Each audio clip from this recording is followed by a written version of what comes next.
Vámonos con más.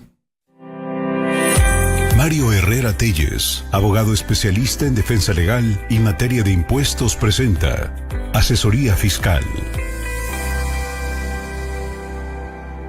Adelante, Mario. Muy buenas tardes. Gracias, Jorge. Muy buenas tardes. Gusto en saludarte y también a nuestros amigos que nos escuchan.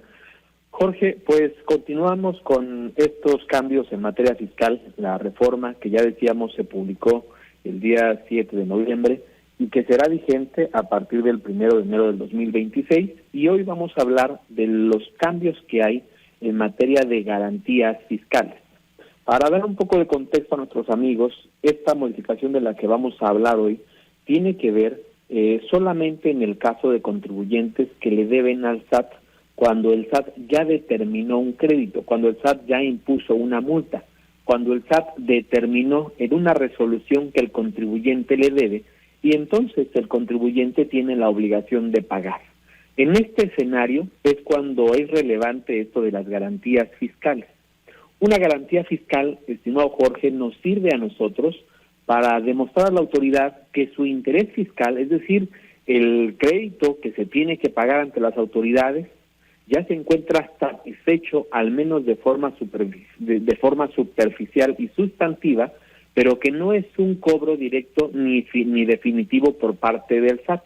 Y esto los detiene para que las autoridades, en lo que yo ejerzo mi defensa, es decir, cuando yo presento un medio de defensa como lo es un recurso, un juicio contencioso o un juicio de amparo, pues no me vayan a estar molestando, no me vayan a embargar mis bienes, no me vayan a embargar mis cuentas bancarias o no vayan a molestar a aquellas personas que son deudoras de mí y me vayan a tratar de cobrar ese crédito fiscal de manera coactiva o a través de los mecanismos que la autoridad tiene para obligarnos a pagar. Entonces la garantía sirve para decirle al SAT, al IMSS o al Infonavit o a la Secretaría de Hacienda, oye, detén tus gestiones de cobro, que en lo que tú y yo nos peleamos, en lo que se resuelve si te debo o no, ya está garantizado tu interés fiscal. Así funciona la garantía del interés fiscal.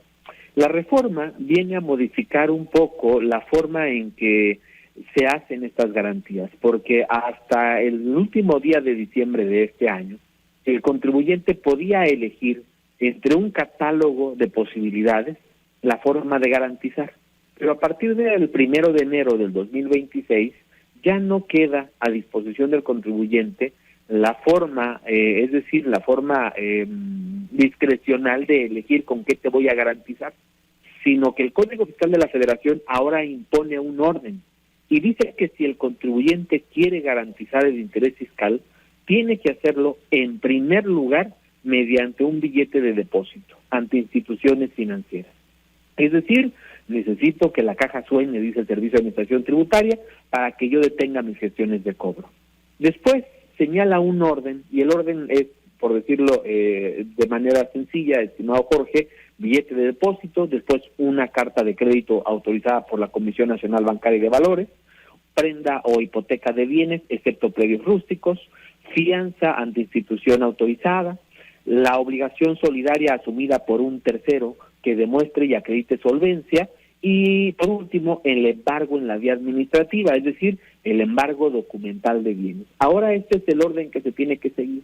Antes tú podías elegir, estimado Jorge, si te convenía pagar una fianza, si preferías ponerle a la autoridad los documentos de uno de tus bienes para que lo embargara de manera administrativa, es decir, sin que exista el retiro de la posesión, o bien si preferías hipotecar algún bien que tuvieras a tu disposición, pero ahora eso ya no va a ser así, ahora hay un orden. ¿Cómo cambia y cómo impacta esto en los contribuyentes? Bueno, pues ahora la primera forma que tenemos que tener para garantizar es pagar, es ir por un billete de depósito a instituciones como es el Banco del Bienestar y ahí entregar el dinero para efecto de nosotros llevarle el billete de depósito al SAT y decirle, mira, que tú cobres después de nuestro pleito, después de nuestro juicio, está garantizado de esta manera. ¿Esto qué significa? Que se va a encarecer, de cierta forma, el garantizar el interés fiscal ante las autoridades. La autoridad, cuando mejor que actualmente lo que está sucediendo con las garantías es que los contribuyentes tratan de dilatar el procedimiento. y le dificultan a la autoridad que aún y cuando se resuelva un juicio a favor del SAT, que la autoridad pueda cobrar. Y entonces lo que quiere ahora es que este medio de garantía sea tan eficaz y tan sencillo de poder ejecutar, a pesar de que al contribuyente nos complique un poco la manera de garantizar.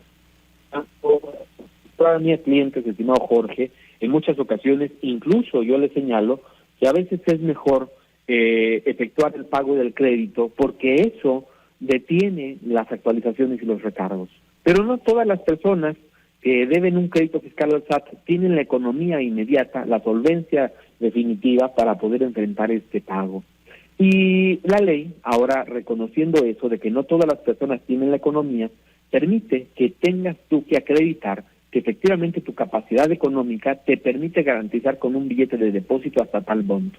Y solamente cuando acredites eso, es decir, que tu capacidad económica no te permite soportar el pago de un billete de depósito por el total del adeudo que tienes, entonces es cuando se te va a permitir seguir en el orden establecido ahora en el Código Fiscal de la Federación la manera de garantizar.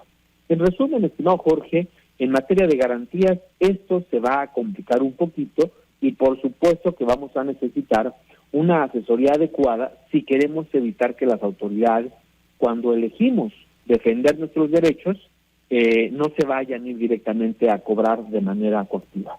Otro de los cambios en materia de ejecución y garantías tiene que ver con la posibilidad actual que cuando tú presentas un recurso de revocación no tienes la obligación de garantizar sino hasta que se resuelva el recurso.